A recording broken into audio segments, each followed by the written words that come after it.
기독교를 보통 체험의 종교라고 말을 합니다. 우리 안에 내주하고 계시는 성령께서 인도하시는 삶을 따라서 이 모양 저 모양으로 경험하고 체험하게 될 때 우리의 신앙은 생생해집니다. 그래서 흔히 기독교를 체험의 종교라 말하지만 사실 기독교를 정확하게 표현한 것은 아닙니다. 좀 더 근본적이고 본질적으로 표현을 한다면 기독교는 계시의 종교입니다. 계시라고 하는 것은 하나님께서 우리 인생들에게 자신을 드러내시는 것을 가리켜 계시라고 합니다. 하나님은 우리에게 두 가지 방법을 통해서 자기 자신을 드러내셨습니다. 그 첫째가 자연 만물을 통하여 보여주시는 겁니다. 그래서 우리가 산에 오른다든지 아니면 밤하늘의 별을 본다든가 하는 일들을 통해서 하나님의 살아계심과 온 우주 만물을 운행하고 계시는 것을 부인하지 못하게 되는 것입니다. 그러한 자연을 통해서 하나님을 알게 되는 것을 가리켜 일반 계시라고 말을 하고요. 또 다른 한 방법은 우리가 지금 손에 쥐고 있는 하나님의 말씀인 성경입니다. 이 성경 속에 하나님은 당신 스스로를 우리들에게 드러내십니다. 그래서 이 성경을 가리켜서 특별 계시라 말합니다. 자연 계시, 일반 계시와 특별 계시의 차이점은 모두 하나님의 살아계심과 역사하심을 드러내는 계시이지만 그럼에도 불구하고 일반 계시는 그 계시 안에서 인생의 구원을 충족시킬 수가 없습니다. 반면에 하나님의 말씀인 성경은 우리 인생의 진정한 구원을 가져다 주는 보다 선명한 계시라고 하는 차원에서 이 특별 계시가 우리에게 더욱 중요하다 할 수 있겠습니다. 만약에 우리가 특별 계시인 이 하나님의 말씀을 거부하게 되면 그 말씀의 능력이 우리를 어떻게 하느냐 하면 히브리서 4장 12절에 보면 하나님의 말씀은 살아있고 활력이 있어 좌우에 날선 어떤 검보다도 예리하여 우리의 혼과 영과 및 관절과 골수를 찔러 쪼개기까지 하며 또 마음의 생각과 뜻을 판단한다라고 말씀하고 있습니다. 무슨 말이냐 하면 마지막 날 우리가 하나님 앞에 서게 될 때에 우리뿐만 아니라 온 우주 만물이 하나님 앞에 벌거벗은 것처럼 다 드러나게 되어 있는데 우리의 행위에 대하여 심판의 기준을 하나님의 말씀으로 삼는다라는 뜻입니다. 그래서 그 말씀을 거부한 자는 하나님의 심판대 앞에서 구원받을 길이 없게 되어지는 것입니다. 그러면 반면에 하나님의 말씀을 받아들인 자, 수용한 자는 어떻게 되느냐? 그 하나님의 말씀이 받아들인 사람에게 능력이 되고 축복이 됩니다. 그래서 그 하나님의 말씀으로 놀라운 일들을 경험하게 되는데 그와 같은 일들에 대한 여러 가지 영역들이 오늘 본문의 말씀 가운데 6가지로 나와 있습니다. 7절을 다시 보시기 바랍니다. 7절, 8절, 9절 각 절마다 하나님의 말씀을 다른 용어로 2개씩 표현해 놓고 있습니다. 7절에는 여호와의 율법이라고 말을 하고 있고 또 하나는 여호와의 증거, 이것이 전부 말씀을 의미하는 다른 용어입니다. 8절에는 여호와의 교훈, 여호와의 계명 이렇게 나와 있고요. 9절에는 여호와를 경외하는 도, 여호와의 법 이렇게 표현하고 있습니다. 6개의 다른 용어들을 사용하고 있습니다만 이것은 전부 하나님의 말씀을 가리키는 같은 의미를 가진 용어들입니다. 이와 같은 하나님의 말씀이 그 특성이 무엇이냐라고 하는 것을 이어서 이야기를 하고 그 다음 나오는 설명은 그 특성을 가진 하나님의 말씀이 우리에게 주는 능력, 효력, 기능이 무엇이냐를 설명하고 있습니다. 예를 들어 7절 첫 번째를 보시면 여호와의 율법의 특성은 완전한 것이다. 그래서 그 여호와의 율법은 우리의 영혼을 소성시키는 효력을 갖는다 라고 하는 말이에요. 이렇게 한 절에 두 개씩 7, 8, 9절에 각각 두 개씩 6개를 합하여 우리들에게 말씀의 효력을 알려주고 있습니다. 이 하나님의 말씀이 과연 우리들에게 어떠한 효력으로 다가오는지 이제 한 가지씩 간단히 살펴보도록 하겠습니다. 첫 번째, 하나님의 말씀은 완전합니다. 그래서 우리의 영혼을 소성시킵니다. 소성이라고 하는 말은 영어로 하면 revive입니다. 다시 살려낸다, 살아난다, 부흥시킨다, 이런 의미를 갖는 것입니다. 하나님의 말씀이 우리의 영혼을 살립니다. 그렇습니다. 우리는 말씀이 있었기 때문에 그 말씀을 통하여 구원을 얻게 된 거예요. 이미 앞서 말씀드린 것처럼 자연 계시를 통해서도, 일반 계시인 자연을 통해서도 하나님께서는 당신을 드러내셨지만 인생은 그 자연 속에서 하나님을 온전히 발견하지 못하고 하나님의 능력과 구원하시기 기뻐하시는 마음을 헤아리지를 못합니다.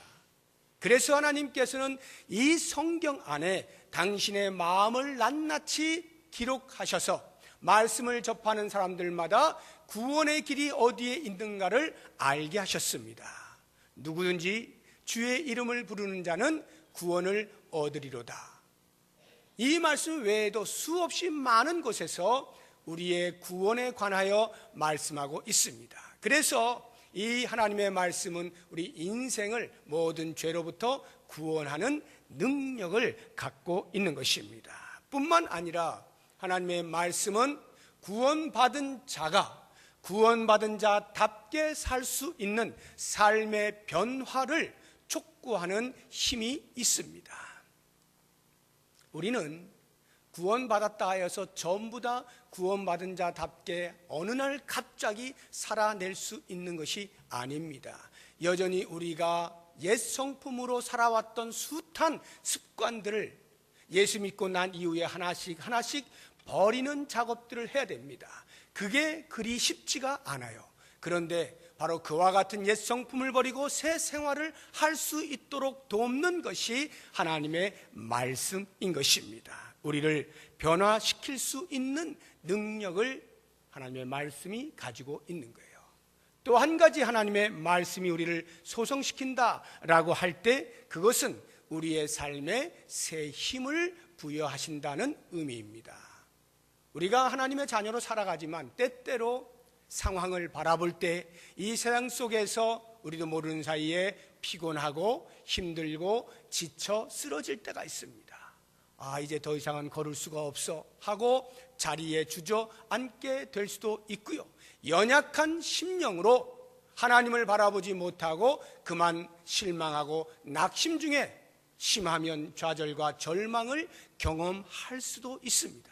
이와 같은 인생에서 그 발목에 힘을 더하여 주시고 날갯짓을 하여서 창공을 날아올라 비상할 수 있도록 만들어 주는 것이 하나님의 말씀입니다.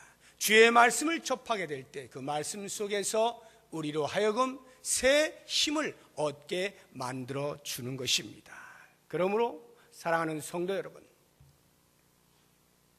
참된 구원의 은혜를 깊이 경험하길 원하십니까? 하나님의 말씀 앞에 나오시기 원합니다. 내가 예수는 믿는다고 하지만 이렇게 살아서는 안 되겠어.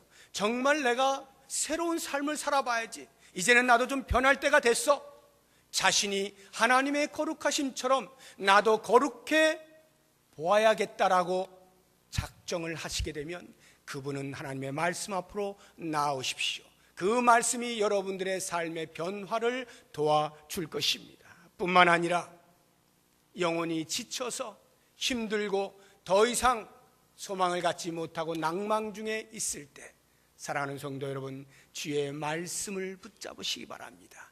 하나님의 말씀이 우리에게 새 힘을 불어넣어 주실 것입니다. 우리의 영혼을 소성시킬 것입니다. 이와 같은 하나님의 말씀을 사랑하고 가까이 하고 날마다 섭취하실 수 있는 주의 백성들 되시기를 주의 이름으로 축복합니다.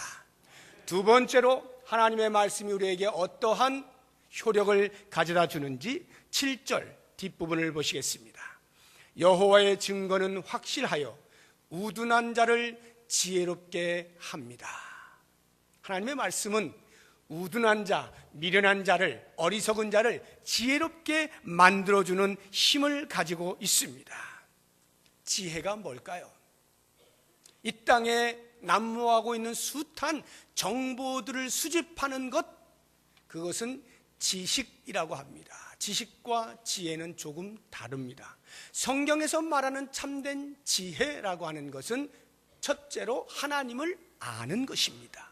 하나님을 아는 것에 자라가는 것, 이것이 지혜고, 하나님을 알아 그 하나님을 온전히 경외하는 것, 이것이 지혜입니다. 어떤 하나님이십니까?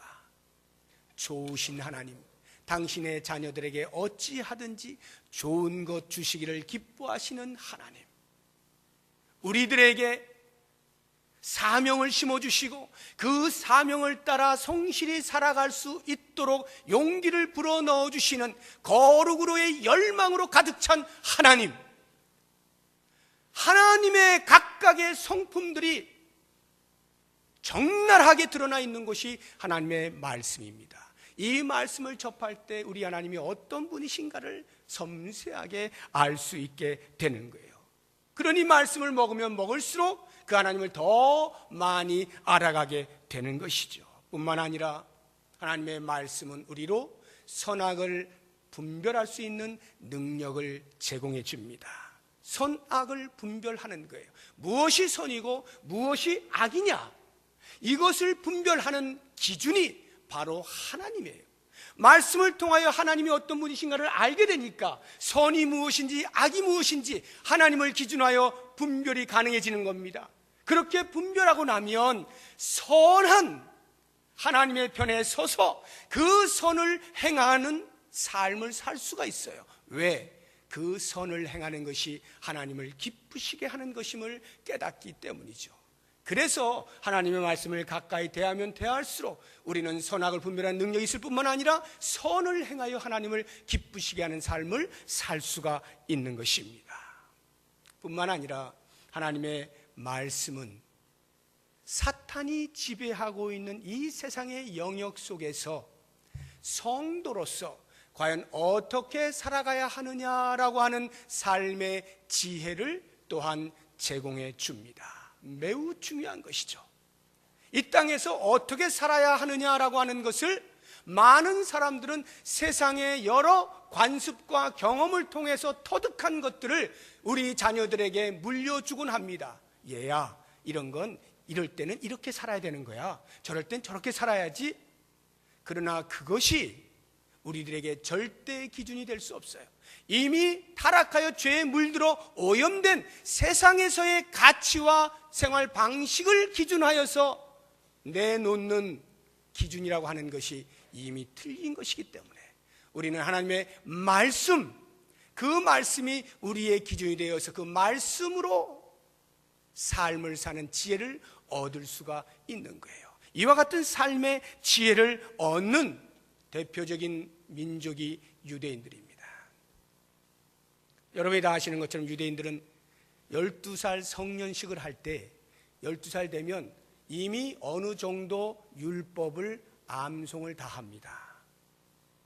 탁월한 아이들은 전부를 암송할 것이고 조금 미치지 못한 아이들은 덜 암송을 하겠지만 이미 아주 어렸을 때부터 유대인들은 그 자녀들에게 말씀을, 율법을 암송하게 만듭니다. 그래서 그 나이가 되면 어느 정도 암송이 가능해요.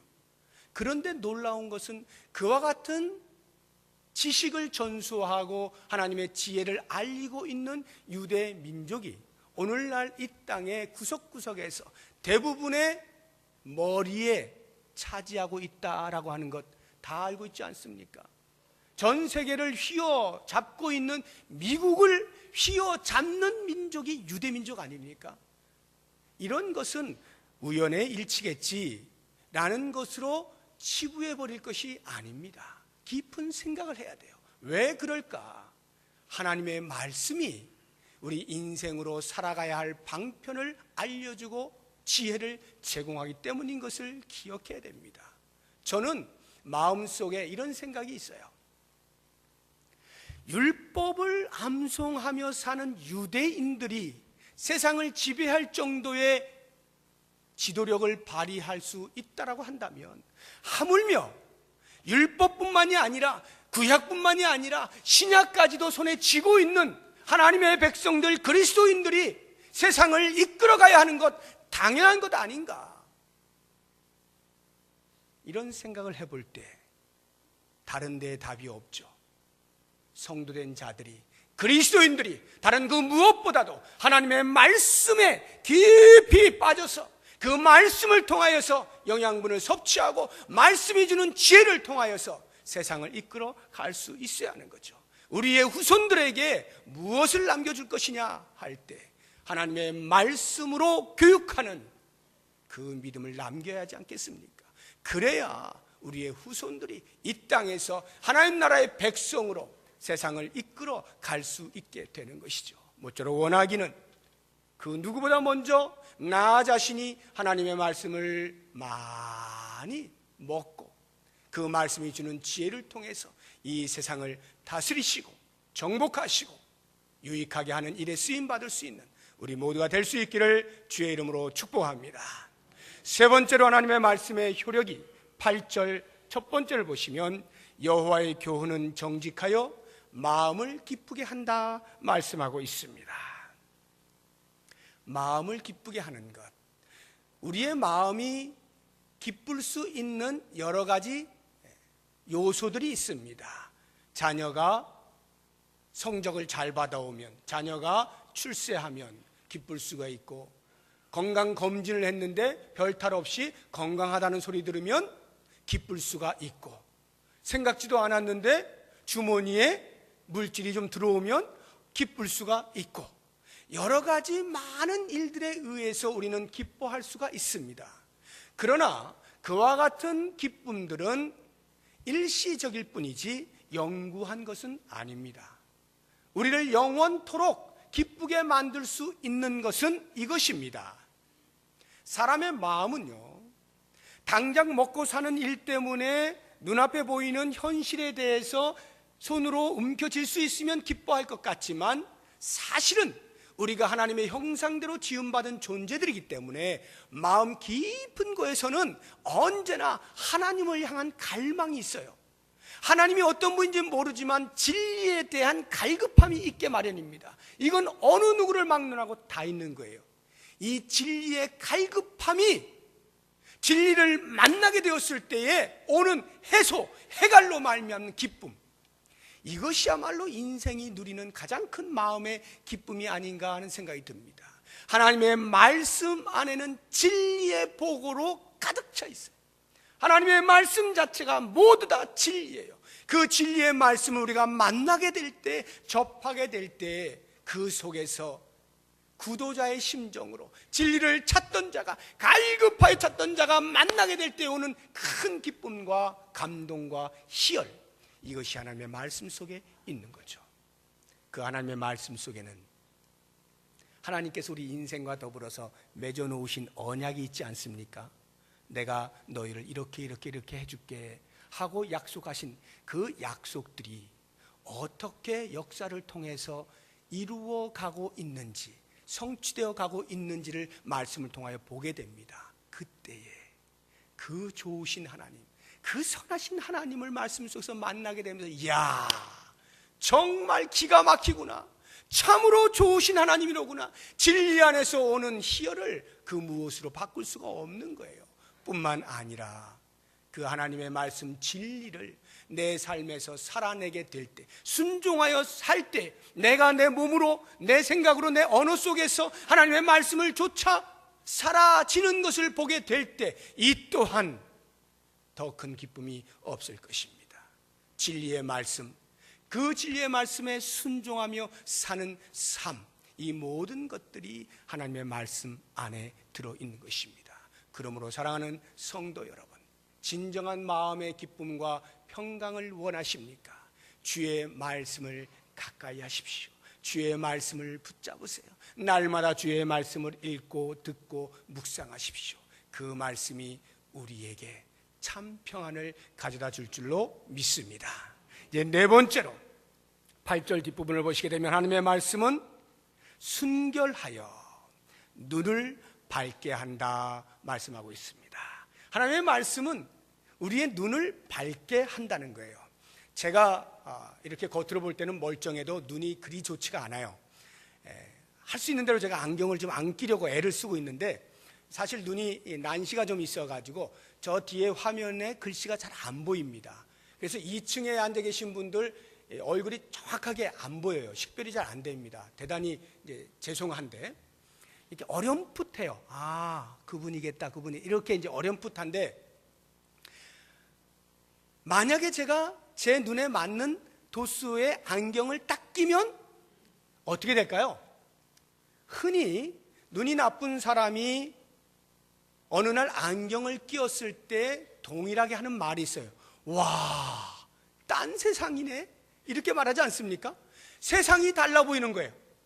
지금까지는 희미하게 아, 그렇겠지라고 추정을 하여서 사물을 분별하였다면 안경을 끼는 순간에 너무나 선명하게 보이는 거죠. 딴 세상을 만나는 겁니다. 우리가 새벽에 해가 뜨기 전에 어둑어둑 해가 뜰랑말랑 할 때 이렇게 어슴푸레하게 사물들이 보이잖아요. 그럴 때 아, 그렇겠지 그렇겠지 이렇게 추측을 해서 인지를 합니다. 그런데 시간이 흐르면서 점점 태양이 높이 뜨게 되면, 그래서 온 세상을 밝히게 될 때 딴 세상을 만나지 않습니까? 선명하게 들어오는 거예요. 다 분별할 수가 있게 되는 거죠. 하나님의 말씀이 우리의 영혼의 시야를 그렇게 선명하게 만들어준다는 거예요. 딴 세상을 만날 수 있게 해준다는 것입니다. 우리에게 딴 세상이 어디예요? 저 천국 아니겠습니까? 하나님 계신 그 천국을 우리로 보게 만든다는 거죠. 하나님의 말씀을 먹는 그러한 시간들 속에서 우리도 모르게 현실 속에서만 침잠해 있던 우리의 영혼이 깨어나 하나님이 계신 그 하나님 나라를 바라볼 수 있게 된다는 것이죠. 이렇게 하나님 나라를 바라보게 될 때 어떤 일이 벌어지느냐, 세상만 바라보고 있을 때에는 우리가 때로 내 힘으로 어찌할 수 없는 상황을 만나게 되었을 때 주저앉는 거예요. 아, 더 이상 못 살겠다, 여기가 내 한계야 하고 포기하고 싶을 때, 삶의 의미가 없어지고 무기력해질 때 하늘을 바라볼 수 있는 사람은 거기에서 소망이 생겨나면서 갑자기 발목에 힘이 생기는 거예요. 일어서게 되는 것이죠. 놀라운 것입니다.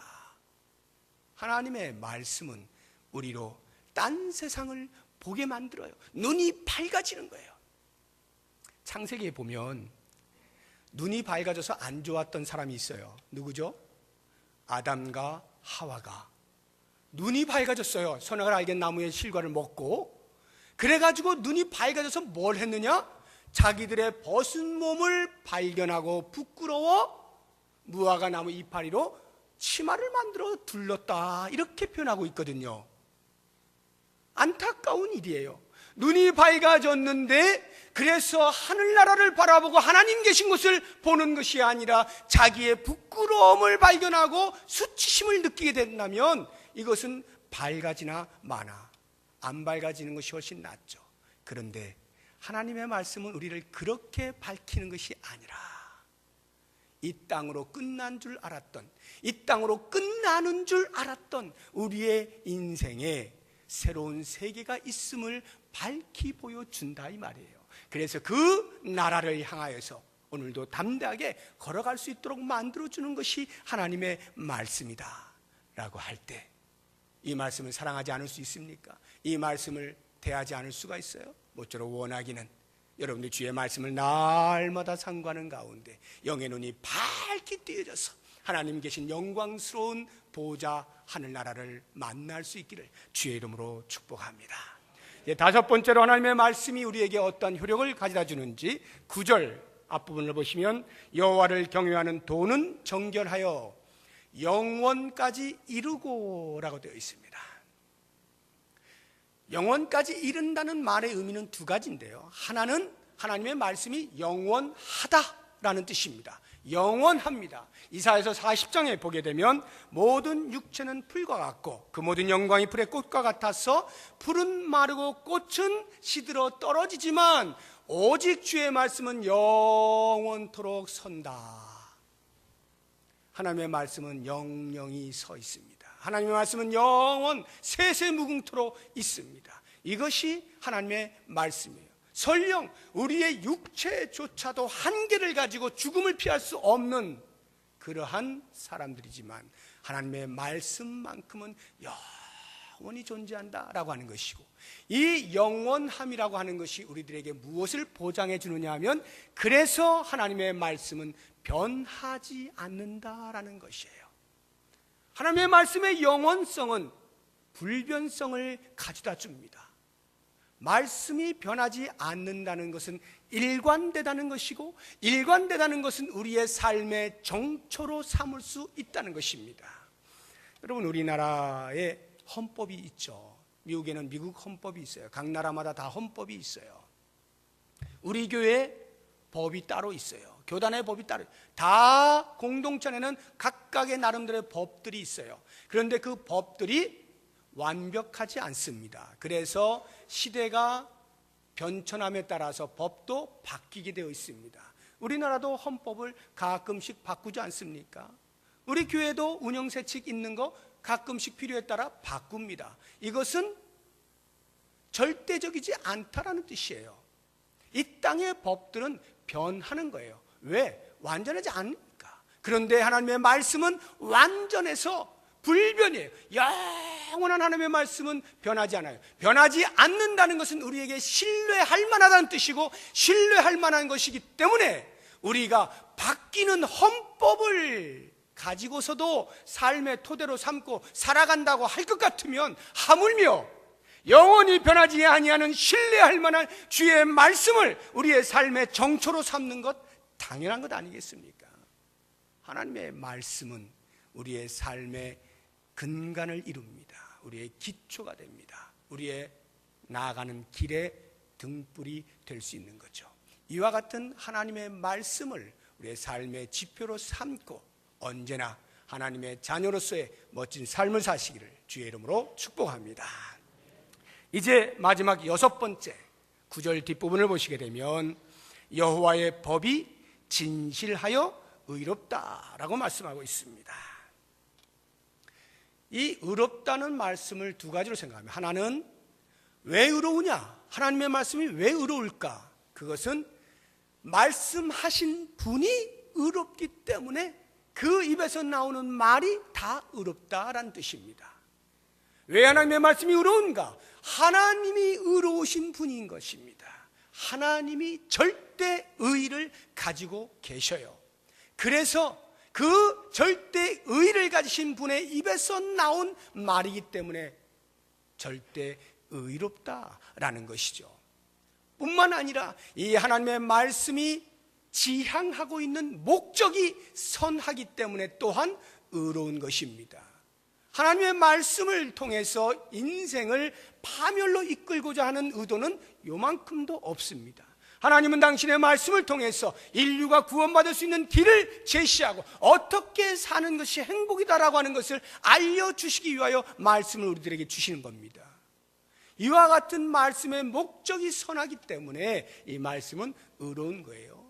또 한 가지를 생각해 보면 그 의가 어디까지냐라고 할 때 다 의롭다는 거예요. 다 의로우니 모든 영역에서 의롭다는 것이죠. 하나님의 말씀이 창세기부터 요한계시록까지 있습니다. 어느 부분은 여기는 좀 별로인 것 같아, 여기는 괜찮은데, 선별해서 내가 이것은 좋고 이것은 안 좋고 나누어 먹을 수 있는 것이 아니라 모든 것이 다 완벽해요. 모든 것이 다 의로워요.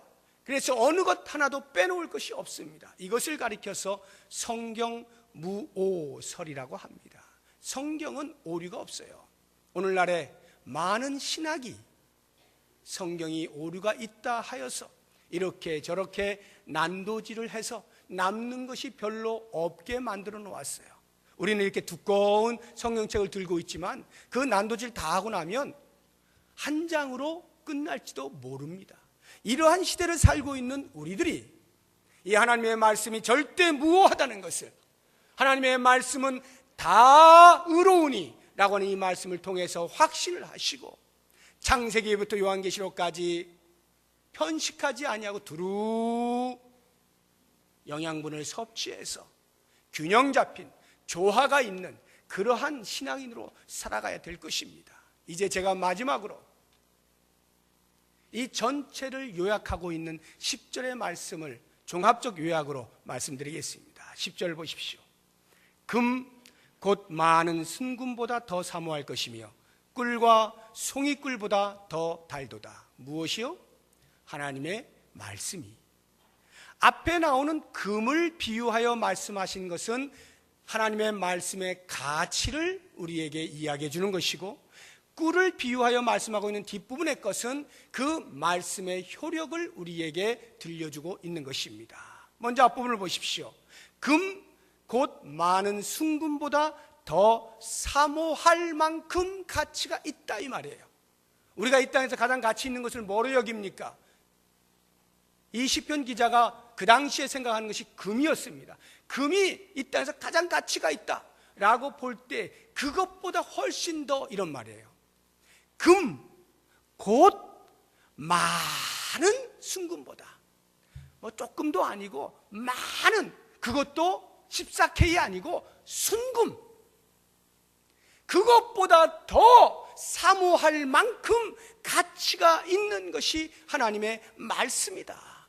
그러므로 그와 같은 가치를 아는 우리들이 어떻게 되느냐? 그 말씀을 추구하는 것입니다. 그 말씀을 사모하는 것입니다. 어떻게 해서든지 그 말씀을 내 손에 붙잡기 위하여 애를 쓰는 것입니다.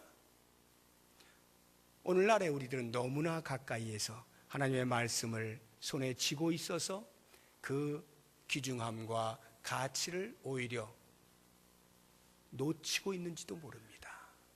너무나 가까이 있어서 아무 때나 붙잡을 수 있으니까 그 가치를 놓치고 있지는 않습니까?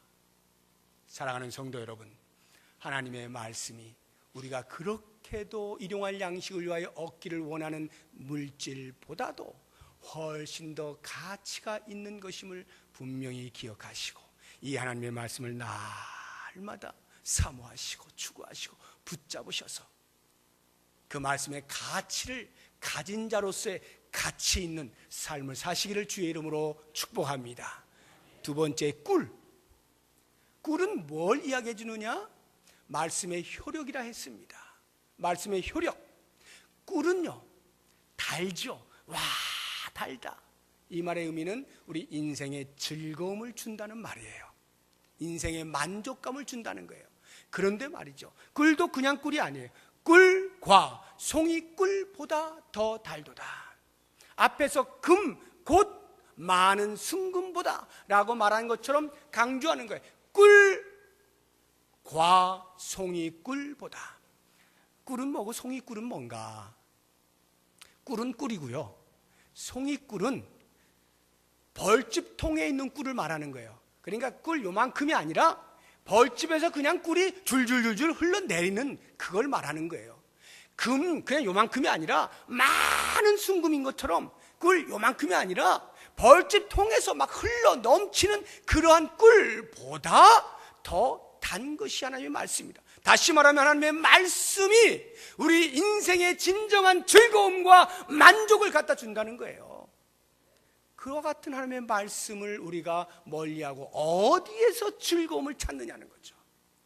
참된 인생의 즐거움이 주의 말씀에 있다라고 할 때, 저는 정말 내 인생의 만족을 모르고 삽니다, 정말 저는 무슨 재미로 사는지 모르겠어요 하는 사람들은 다 모이세요.